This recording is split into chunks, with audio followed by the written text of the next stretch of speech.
भारत ने आतंकवाद को करारा जवाब देते हुए कल जिस तरह से बीते रात पूरी दुनिया को एक मैसेज दिया कि भारत किसी से कमजोर नहीं है। बीती रात जिस तरह से नरेंद्र मोदी की अगुवाई में हमारे सैनिकों ने करारा जवाब दिया पाकिस्तान को और 9 आतंकवादी जगहों पे हमला किया, जिसमें खबरें आ रही है कि तकरीबन 900 से ज्यादा आतंकवादी मारे गए हैं और भी बहुत सारा कुछ है जिसे ऑपरेशन सिंदूर नाम दिया गया। इन सारी बातों पर चर्चा करेंगे। हमारे साथ जो कोलकाता के कई एक वरिष्ठ जर्नलिस्ट हैं उनसे बात करेंगे। कल जो बीते रात हिंदुस्तान ने जो कदम उठाया है कहां तक सही है और किस तरह से इस चीज को देखते हैं, क्योंकि आने वाले वक्त में ये एक जंग का भी शक्ल ले सकता है। सबसे पहले हमारे साथ नवीन जी है। नवीन जी, कल जिस तरह से भारत ने करारा जवाब दिया, पाकिस्तान जिस तरह से बार बार हमारे देश के माहौल को खराब कर रहा था, आतंकवादियों को बढ़ावा दे रहा था, कल पाकिस्तान को करारा जवाब दिया हमारे देश ने। पीओके पे तो हमला किया ही है, उसके साथ साथ जो पंजाब ऑक्युपाइड और पाकिस्तान है उसमें जाकर के हमला किया और लश्कर तैयबा के मेन संगठन के जो हेड ऑफिस है उस पे हमला किया। क्या कहिएगा इसको लेकर के? जी देखिए नूर जी, आपने जो कहा कि करारा हमला किया है, भारत अभी हमला किया कहाँ है भाई? ये तो अभी उकसाया जा रहा है। इतने दिनों तक आतंकवाद के नाम पे प्रॉक्सी वार पाकिस्तान कर रहा था और खुद को पाक साफ कहता था।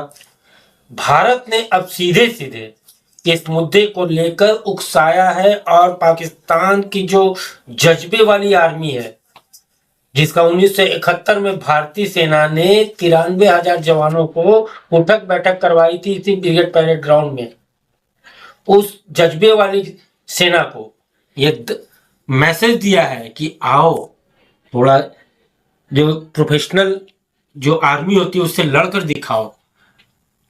लेकिन अभी तक पाकिस्तान का स्टैंड क्या है? इसके पहले पाव पाव भर का परमाणु बम चलाने वाली पाकिस्तान और वहां के हुक्मरान आज डिनाइल मूड में कैसे आ गए? सरेंडर कर रहे हैं। क्या जरूरत है उनको यूएनओ में जाने की?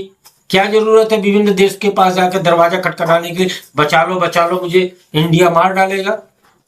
ये उकसाया जा रहा है भारत की तरफ से और ये सीधे सीधे हम लोग जानते हैं ये मॉक ड्रिल के नाम पे, जैसे कहावत है ना, दायां जाकर के गाड़ी हम चला रहे थे, बाएं इंडिकेटर दिए और दाहिने उड़ा दिए, वही हुआ है।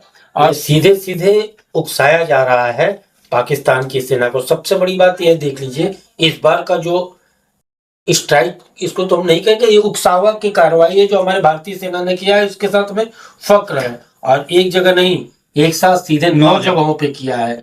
और पाकिस्तान इसके पहले बालाकोट हुआ था ना, तो सबूत मांग रहे थे। हमारे यहाँ सबूत गैंग भी जो बोल रहे थे कौवा मर गया, ये मर गया, वो लोग भी आज खामोश है। नहीं, अपोजिशन तो पूरा देश के साथ है। शुरुआत से ही देखा जा रहा था, उन्होंने अपोजिशन कहना था कि आप हमला कीजिए, हम आपके साथ हैं। हाँ। इसमें पॉलिटिक्स नहीं। लेकिन तो भारत हमला किया ही नहीं, जिस तरह की चीज। अच्छा, मैं कहना चाहूंगा कि एक सर्जिकल स्ट्राइक थी या एयर स्ट्राइक थी, क्योंकि मोदी जी हमेशा अपने डिसीजन से पूरा दुनिया को चौंका देते हैं। 7 तारीख को मॉक ड्रिल करने की बात कही थी पूरे हिंदुस्तान में 244 जिलों में अलग अलग जगहों पे। पूरा दुनिया सोच रहा होगा कि आज एयर स्ट्राइक मॉक ड्रिल होगा और एक दिन पहले ही मोदी जी की अगुवाई में एयर स्ट्राइक या सर्जिकल स्ट्राइक या हमला हो जाता है। इसको किस तरह से देखते हैं आप? देखिए, सबसे पहले मैं देश के प्रधानमंत्री नरेंद्र मोदी का मैं आभार व्यक्त करता हूँ कि उन्होंने जो भी एक्शन लिया, लेकिन बहुत बड़ा एक्शन नहीं लिया। बहुत बड़े एक्शन के लिए पाकिस्तान तैयार रहे सहन करने के लिए। जो भी एक्शन लिया जा रहा है वो, हालांकि लोग उम्मीद कर रहे हैं कि एक युद्ध का, लेकिन एक एयर स्ट्राइक कर करके ये बताया गया है कि ये एक ट्रेलर है, पिक्चर अभी बाकी है। और ये उम्मीद है कि ये मामला जो है और आगे बढ़ेगा। पाकिस्तान अगर शुरू में ही अपने आतंकवाद पर अगर अंकुश ला दिया होता तो आज ये स्थिति नहीं होती और आज पाकिस्तान को दूसरे देशों में जा करके गिड़गिड़ाना नहीं पड़ता। पाकिस्तान को ये समझ लेना चाहिए कि उसके देश की स्थिति बहुत ज्यादा दयनीय है, बहुत हालत खराब है। आर्थिक तौर पर वो विकलांग है, खाने को मोहताज है। ऐसे में अगर पाकिस्तान को अगर एक छोटा सा भी ये ट्रेलर देखना पड़े तो पाकिस्तान के लिए आगे ये बहुत महंगा साबित होगा। और यह युद्ध की अगर नौबत आती है तो पाकिस्तान बहुत जल्द ही मटिया मिल हो जाएगा। दिग्विजय जी, कल जो मामला हुआ पूरे देश में एक जश्न का माहौल है, कई जगहों पे देखा गया पटाखे बजाएंगे, मिठाइयाँ खिलाई गई, तो आप किस तरह से देखते हैं जो हालात हैं, क्या कहिएगा एज ए जर्नलिस्ट जो कल का जो वाकया हुआ है? नहीं, युद्ध होना कोई बहुत अच्छी बात नहीं है। पूरे दुनिया में युद्ध के अभी कगार पर चल रहा है। आप देख सकते हैं कि पूरी दुनिया लड़ रही है और इसमें युद्ध होना बहुत अच्छा दिशा से नहीं देखा जाता है। लेकिन जो हो रहा है वो कहीं ना कहीं एक कुछ लोगों की गलतियों की वजह से वो अपनी गलतियों को दूसरे के माथे पर मढ़ कर निकल जा रहे हैं और उसका खामियाजा पूरे देश के आवाम भोग रही है। और इसका नतीजा क्या हो रहा है कि युद्ध से जो भी घटनाएं हो रही है, आप कुछ लोगों को स्ट्राइक जो घटना घटा, जो रात में इतना बड़ा अटैक हुआ, बस जो भी कहा जाए, उसको लेकर कई जगहों पर देखा जा रहा है कि लोग इसको लेकर के खुशी भी मना रहे हैं, देखा गया है। ऐसी बात नहीं है कि लोग इसके नारे भी लगा रहे हैं कि बहुत अच्छा हुआ, शाबाशी भी दे रहे हैं। लेकिन युद्ध से बहुत कुछ लाभ होने वाला नहीं है। युद्ध से अगर हम लोग सोच रहे हैं कि बहुत ज्यादा कुछ लाभ हो जाएगा, इसमें चाहिए क्या कि जो लोग इसके लिए दोषी हैं, जो दोषी हैं, पानी के लिए नहीं कि लड़ा जाता है। आप पहले इस चीज को जानिए। यह देश की अस्मिता की बात है, यह देश के सम्मान की बात है, यह देश के नागरिकों की सुरक्षा की बात है। आपके मुल्क में कोई आ रहा है, प्रॉक्सी वार कर रहा है, मार के चला जा रहा है और आप हाथ पे हाथ धर के जिस तरह से उन आतंकियों ने नाम पूछ करके मारा था और कहा था कि जाकर मोदी को बता देना, तो जिस तरह से कल जो रात को जो मामला हुआ है और मोदी ने जो अपने काम से जवाब दिया, इस पे क्या कहेंगे सर? जी देखिए, इस मामले में पूरा देश, पूरा विपक्ष, जैसा आप पहले ही कह रहे थे कि मोदी के साथ है और यह होना ही भी चाहिए। रहा सवाल कि युद्ध किसी समस्या का समाधान नहीं होता, यह बात आप जो कह रहे हैं, युद्ध ही समाधान की जड़ बनता है। आज तक इसके पहले 26/11 हुआ, बालाकोट के पहले भी और पठानकोट हुआ, उरी हुआ, इस तरह की जो घटनाएं देश में एक के बाद एक आतंकवादी गतिविधियां होती थी। और उसके पहले, मोदी के पहले की जो सरकार थी, वो क्या करती थी? पाकिस्तान को डोजियर पर डोजियर, डोजियर पे डोजियर, डोजियर पे डोजियर देते थे और पाकिस्तान हर वक्त उसको डिनाइल करते रहता था। वो कहता था कि पाकिस्तान की सुप्रीम कोर्ट ने भारत के डोजियर और सबूत को बोला कि यह तो स्क्रिप्टेड कॉपी है, और आप वहां पे बोल रहे हैं कि इतना सब कुछ होने के बाद युद्ध कैसा है?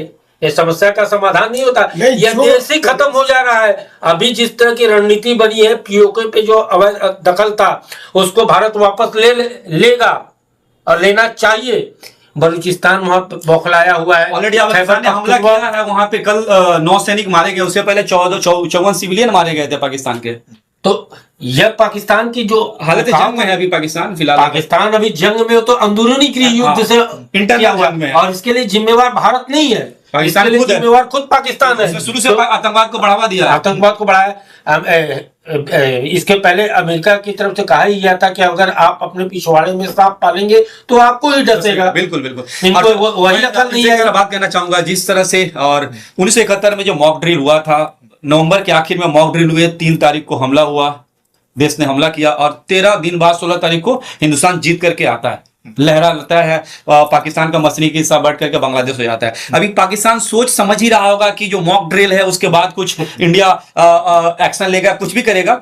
बीते जिस तरह से पाकिस्तान को चौंका दिया हमारे सलाहकार ने या मोदी की अगुवाई में हमारे आर्मी और डिफेंस सिस्टम ने, आप किस तरह से देखते हैं आज की रात कितना अहमियत की हामिल है? क्योंकि आज कहीं ना कहीं कुछ अलग होने का, या तो हमारे देश की तरफ से या पाकिस्तान की तरफ से रिटेलिएशन होने का एक उम्मीद बताया जा रहा है, क्योंकि अब तक कोई बयान नहीं आया, ना ही पाकिस्तान से ना ही चाइना से कोई बड़ा बयान नहीं आया। आप आज की रात को कितना इंपॉर्टेंट समझते हैं? देखिए, सबसे बड़ी बात यह है कि 2014 में जब मोदी की सरकार बनी, उसके बाद से एक पर एक जो काम हो रहे हैं, चाहे वो राजनीति से संबंधित हो या समाज से संबंधित हो या दूसरे देश हैं या विदेश से संबंधित ये हो, तो नरेंद्र मोदी जो भी स्टेप लेते हैं, लोगों को पता नहीं चल पाता है कि वो क्या कर जाएंगे, अचानक उनको ये हो जाता है। और आज जो स्थिति है कि मॉक ड्रिल के होने से पहले ही एक एयर स्ट्राइक कर दिया गया। अब पाकिस्तान को इससे एक सबक ले लेना चाहिए कि जो व्यक्ति, नरेंद्र मोदी के बारे में मैं कह रहा हूं, जो व्यक्ति कब क्या फैसला ले ले कोई नहीं जानता।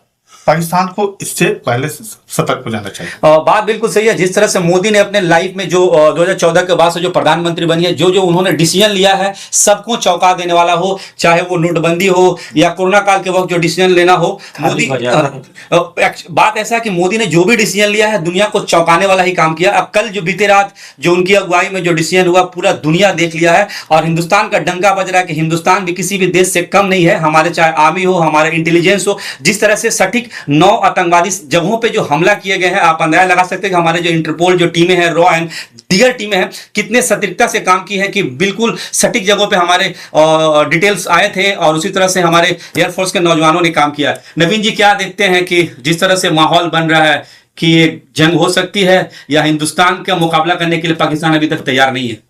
हिंदुस्तान का मुकाबला कौन करेगा? पाकिस्तान। आपको पहले एक चीज जानना होगा कि जिस देश की राजनीतिक स्थितिशीलता नहीं है, स्टेबल गवर्नमेंट वहां नहीं है, वहां की सरकार को चलाती है मुनीर आर्मी। और मुनीर आर्मी मतलब पाकिस्तान की सेना विश्व का एकमात्र मिलिट्री फोर्स है जिसके पास एक देश है, और सब देश के पास अपनी सेना होती है, लेकिन पाकिस्तान की वाहिद फौज है जिसके पास एक देश है। देश है, बिल्कुल। और वहां के जनरलों की तस्वीरें आप देखे होंगे कि उनकी तोंद बड़ी बड़ी हो गई है।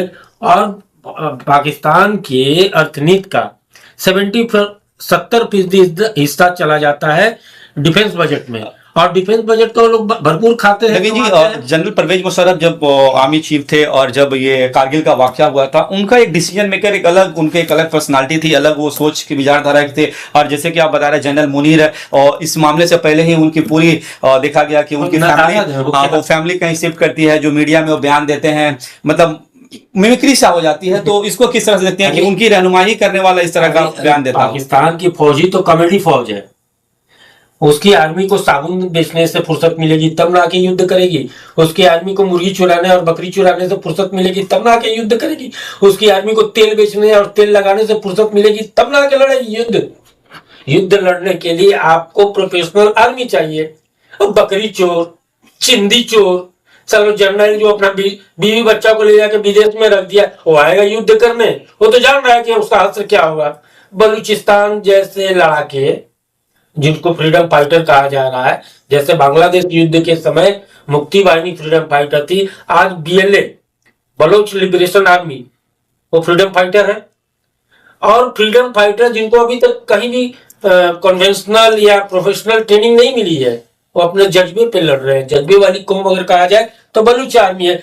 पकड़ के पाकिस्तानी सेना का यहाँ पे तो आतंकवादी भेज के पतलून उतरवा के देखे थे और मजहब पूछ रहे थे। वहाँ BLA वाले तो 19 जो सेना पाकिस्तानी आर्मी के जवान है उनकी पतलून उतरवा के परेड करवाए हैं। मैं बात करना चाहूंगा, जिस तरह से आतंकवादी जो ये निर्दयी कायर होते हैं और दूसरों की जान लेने में डरते नहीं है, लेकिन जिस तरह से ये मामला हुआ जो कल एयर स्ट्राइक हुई और हाफिज सईद की घर के 14 लोग जो मारे जाते हैं, तो उसका एक स्टेटमेंट आता है कि मैं क्यों नहीं मारा गया है। तो दूसरों की जान लेने इतनी आसान होती है, जब अपने पे बीतती है तो इन कायरों की कायरता दुनिया के सामने नजर आती है। तो इसको आप किस तरह से देखते हैं, क्या कहिएगा इसको लेकर के? देखिए, सबसे पहली बात यह है कि हाफिज सईद ये जो भी आतंकी है, जो उनके जो हेड है या उनका जो कहा जाए कि गुरु जो है, उनको पहले सोच लेना चाहिए कि यदि हमें किसी से मुकाबला करना है तो नुकसान सिर्फ मेरा ही नहीं होगा, हमारे परिवार को भी हो सकता है, हमारे सेना को भी हो सकता है, हमारी सरकार को भी हो सकती है। और यदि हम कुछ करते हैं भारत के खिलाफ में, कोई भी कदम उठाते हैं, तो हमारे देश को भी नुकसान है। बिल्कुल। तो आर्थिक तो नुकसान तो है। अब ये पाकिस्तान को अब ये समझना चाहिए, अब तो आतंकवाद का या तो मुकाबला करे पाकिस्तान, हाँ, आतंकवाद को रोकने का प्रयास करे, या तो अगर आतंकवाद को रोकने का अगर मुकाबला करने की शक्ति नहीं है तो अब भारत अरे भाई अब तो क्या पाकिस्तान अब करेगा, तो पाकिस्तान रहेगा। जहां तक जिस तरह से कल बीते रात जो वाकया हुआ, अगर पाकिस्तान रिटेलिएशन में कुछ नहीं करता है तो उम्मीद यही है कि हिंदुस्तान भी कोई जवाबी कार्रवाई नहीं करेगा। लेकिन अगर पाकिस्तान अगर कुछ करता है तो फिर हिंदुस्तान अपना जवाब देने के लिए भी तैयार है। और दूसरी तरफ से दुबे जी ने एक बात बहुत शानदार कही थी कि जंग किसी भी चीज का समाधान नहीं है। हम लोग रसिया और यूक्रेन का देख रहे हैं, कितने दिनों से जंग चल रही है और आर्थिक स्थिति कितने हद तक खराब हो जाती है, सभी जानते हैं। लेकिन कहीं कहीं जंग करना भी जरूरी होता है। दुबे जी, अगर ये कल का जो एयर स्ट्राइक हुआ, बीते रात जो आज के एयर स्ट्राइक हुआ, अगर ये जंग की शक्ल ले लेता है तो आप देखते हैं कि 1971 में 13 दिनों में घुटने टेक दिया था पाकिस्तान हमारे सैनिकों के सामने।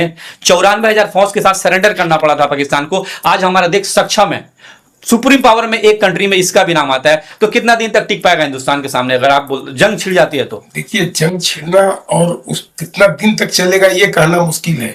13 दिन चलेगा कि 13 महीना चलेगा ये कहना बहुत मुश्किल है, क्योंकि जंग की स्थिति में जो परिस्थिति देखी जा रही है, इसके पहले आप देख ही सकते हैं यूक्रेन से लेकर के और इजराइल तक की जो लड़ाई चल रही है, सब जगह जंग ये कहा सोचा गया था कि 4 दिन में 10 दिन में खत्म हो जाएगा, लेकिन वो भी जंग होते होते कई समय कई महीने गुजर चुके हैं। आर पार की लड़ाई तो होनी चाहिए। आर पार की जब लड़ाई होगी तो एक समय तो अरे सुनिए, लगेगा। जंग और ऐसा बात नहीं है कि आप उसको ये मत सोच के चलिए कि 2-4 दिन में 10 दिन में हम खत्म कर कितना दिन लगेगा पाकिस्तान को निपटने के लिए? कितना दिन लगेगा पाकिस्तान को सुनिए, करने जंग लगे हुए हथियार से आप जंग करेंगे?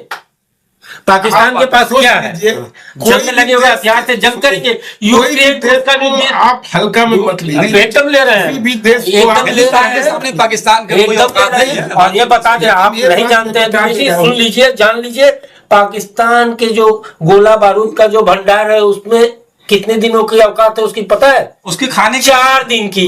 4 दिन से ज्यादा वो टिक नहीं पाएगा, क्योंकि उसने अपना गोला बारूद तो बेच दिया यूक्रेन युद्ध में यूरोपियन कंट्री को। पैसा कमाया, डॉलर कमाया, बुद्धिमानी किया। पाकिस्तान को पता है कि भुखमरी के हालात में पाकिस्तान में भुखमरी पाकिस्तान के पास में जितने भी हथियार हैं और लड़ेगा आप तुलना में युद्ध की देखना है कि कब क्या होता है। जैसा कि पहलगाम वाकया हुआ, उसके बाद पूरा देश अपोजिशन सब कुछ एक ही डिमांड कर रहा था कि मोदी सरकार को जवाब देना चाहिए और ये कायराने हमले का करारा जवाब बनता भी है। उसी तरह से देखा गया कि मोदी की अगुवाई में करारा जवाब दिया गया और बीते रात 9 जगह पर एयर स्ट्राइक किया गया। और बहुत पुराना फिल्म का एक डायलॉग है, शायद ये ट्रेलर था, पिक्चर तो अभी बाकी है मेरे दोस्त। तो देखना है कि पिक्चर कब रिलीज होती है और रिलीज कैसे होती है। आप हमारे साथ बने रहिए। बिंदास बोल आप देख रहे थे, हमारे साथ बने रहने के लिए बहुत बहुत धन्यवाद। अगर आप ये वीडियो यूट्यूब में देख रहे हैं तो हमारे चैनल को सब्सक्राइब करें और फेसबुक में देख रहे हैं तो हमारे पेज को फॉलो जरूर करें। जय हिंद, जय भारत।